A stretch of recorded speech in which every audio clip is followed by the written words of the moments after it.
ikhwani ana masya ilal Baghdad wala tansa ihmilu arribat idza kuntum umat Muhammad ajibi salami bin nasyad uhayyikum bi tahiyyatil Islam tahiyyatul mubarakah wa tahiyyatu ahlul jannah assalamu alaikum warahmatullahi wabarakatuh. Alhamdulillahilladzi jalal ulama wal ulama lil kitabah wal kitabah lil qiraah wal qiraah lil ibadah wal ibadah lil ma'rifah wal ma'rifati lillahi ta'ala wassalatu wassalamu ala asyrafil anbiya'i wal mursalin wa man tabi'ahum bi ihsan ila yaumiddin amma ba'du. Pertama-tama yang paling utama, marilah kita panjatkan puja dan puji syukur atas qadrat Allah Subhanahu wa taala yang telah melimpah curahkan rahmatnya, nikmatnya, hidayah dan inayahnya sehingga kita dapat bertatap muka secara online ini yang insyaallah diberkahi oleh Allah. Amin amin ya rabbal alamin. Salawat serta salam tak lupa kita curah limpahkan kepada seorang proklamator yang enggak pernah naik motor, seorang pahlawan yang enggak pernah makan bakwan, yakni Sayyidina wa Habibana wa Maulana Muhammad sallallahu alaihi wasallam, kepada para sahabatnya, para tabi'in dan tabiatnya sehingga dapat berkumpul di yaumil akhir nanti melalui syafaat dari beliau. Amin amin ya rabbal alamin. Yang sama-sama kita hormati para dewan juri serta para asatiz wal asatizah, para hadirin wal hadirah yang insyaallah Allah muliakan karena ilmu. Tak kenal maka ta'aruf. Perkenalkan, nama saya Rini Agustina. Saya merupakan seorang mahasiswa Universitas Ahmad Dahlan Prodi Biologi. Izinkan saya untuk menyampaikan sepatah dua patah kalimat yang berjudul Mulialah bangsamu karena ilmu. Hadirin wa hadirat rahimakumullah. Sebelum saya mulai pidato saya, kalau saya bilang hadirin, teman-teman di rumah bilang oi. Kalau saya bilang oi hadiro, teman-teman di rumah bilang oi. Kalau saya bilang alhamdulillah, semuanya bilang lillah. Saya mulai ya. Hadirin, oi hadiro, alhamdulillah. Jikalau kita berbicara tentang ilmu, sama saja kita berbicara tentang peradaban dan tentang kejayaan. Karena apa? Karena Rasulullah SAW bersabda, Man aradat dunya fa'alaiha bihi ilm, wa man aradal akhirah fa'alaiha bihi ilm. Barang siapa yang menghendaki dunia, maka baginya ilmu. Dan barang siapa yang menghendaki akhirat, maka baginya ilmu. Karena beda bapak-bapak, ibu-ibu, kalau kita pergi ke toko sayur beli cabai, yang pakai ilmu sama yang nggak pakai ilmu tuh beda. Orang yang nggak pakai ilmu bisa ketipu. Orang yang pakai ilmu bisa nawar. Orang yang sholat pakai ilmu dan tidak pakai ilmu beda. Orang yang pakai ilmu sholatnya khusyuk, sholatnya tentram, sholatnya tumakninah. Orang yang nggak pakai ilmu sholatnya buru-buru, sholatnya ngejar waktu. Oleh karena itu ilmu merupakan kunci peradaban dan kunci kejayaan. Hadirin, oi hadiro, alhamdulillah. Di antara keutamaan ilmu selanjutnya ialah di mana saat Adam diturunkan ke muka bumi, apa yang Allah titipkan? Allah tidak menitipkan harta, Allah tidak menitipkan tahta ataupun wanita. Tapi apa yang Allah titipkan? Wa 'allama Adam al-asma'a kullaha. Dalam surah Al-Baqarah ayat 31. Juz 1 lembar ketiga kaca kanan, kaca kiri paling bawah. Apa ayatnya? A'udzu billahi minasyaitonir rajim. Wa 'allama Adam al-asma'a kullaha thumma 'aradahum 'alal malaikah. Al-ayah. Apa yang Allah ajarkan? Asma'a kullaha, semua nama-nama.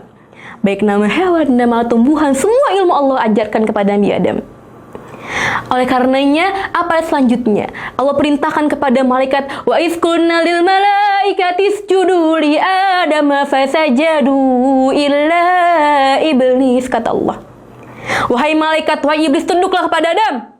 Karena apa? Karena Adam punya ilmu, karena Adam punya akal. Ilmu yang membedakan kita dengan manusia, ilmu yang membedakan kita dengan hewan, dengan malaikat, dengan iblis adalah ilmu dan akal kita. Hadirin, oi hadiro, alhamdulillah. Ada suatu masa ini sangatlah berjaya. Masa ini jayanya mengalahkan Rusia. Masa ini mengalahkan jayanya Yunani, Eropa, dan masyarakat sekarang. Apa masa itu? Masa kejayaan Islam, di mana pada tahun 650 Masehi sampai tahun 1250 Masehi, Islam sangatlah berjaya. Karena apa? Karena seluruh pusat teknologi berasal dari Islam. Contohnya Ibnu Sina atau Avicenna yang kita kenal, Ibnu Rushd, Jabir bin Hayyan, Al-Khawarizmi. Mereka adalah pencetus-pencetus teknologi yang berasal dari Islam. Apa yang mereka pelajari? Bukan Campbell, bukan buku-buku teknologi IT, tapi apa mereka pelajari? Al-Quranul Karim. Contoh konkretnya, Jabir bin Hayyan pada saat itu beliau sedang mentadaburi surah Al-Hadid, surah ke-57 ayat 25-26. Ingat surahnya 57 25-26. Yang berceritakan tentang besi, yaitu Fe. Fe memiliki nomor atom 26 dengan nomor isotopnya 53, 54, 55, 56 dan 5758. Isotop itu adalah nomor yang dimana biar seimbang Fe tersebut. Dan paling seimbang adalah 57. Surah Al-Hadid 57 dengan nomor isotop 57. Dan dengan nomor atomnya yaitu 26 ayat 26. Masya Allah. Sedetail itukah Al-Quran menjelaskan tentang besi? Dalam surah Al-Hadid 57 ayat 25-26. Ayat berikutnya dalam surah Ali Imran ayat 190, juz 4 lembar ke-8 kaca kanan. Apa ayatnya? Inna fi khalqis samawati wal ard wa ikhtilafil laili wan nahar la ayatil liulil albab, kata Allah. Sungguh telah aku ciptakan langit dan bumi serta waqtilafil laili wan nahar, pergantian siang dan malam. Itu kata Allah. Masyarakat ilmuwan telah mengkaji Al-Quran, telah jauh lebih lama mengkajinya bahwa ada rotasi dan ada revolusi.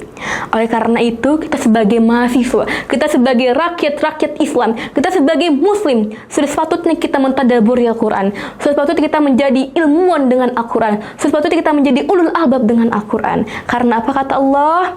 Karena sungguhnya ilmu yang paling mutlak adalah Al-Quran. Tidak pernah luput segala ilmu dari Al-Quran. Dan maju atau tidaknya suatu peradaban tergantung pemudanya. Pemuda yang seperti apa? Pemuda yang berilmu. Oleh karena itu, para hadirin wa hadiratullah, para mahasiswa sekalian, jadilah kita ulama yang ulul albab karena ilmu. Jadilah kita ilmuwan yang ulul albab karena ilmu. Karena apa? Karena semua peradaban tergantung pemudanya. Karena semua peradaban tergantung ilmunya. Sekian yang dapat saya sampaikan, kurang lebihnya mohon dimaafkan. Yang benar datangnya dari Allah sendiri dan yang salah datangnya dari saya pribadi. Iktafaitu huna kalami idza wajadtu khatan fil kalami kullu zalika minni. Sebelum saya tutup, saya punya pantun untuk teman-teman semuanya. Kalau saya bilang satu bait pantun, teman-teman bilang cakep ya. Jalan-jalan ke pasar pagi, cakep. Jangan lupa membeli roti, cakep. Kalau kita bertemu lagi, cakep. Jangan lupa minta selfie, cakep. Al-haqqu min rabbik fatakum minal mumtarin. Nun wal qalami wa ma yasurun. Wassalamualaikum warahmatullahi wabarakatuh.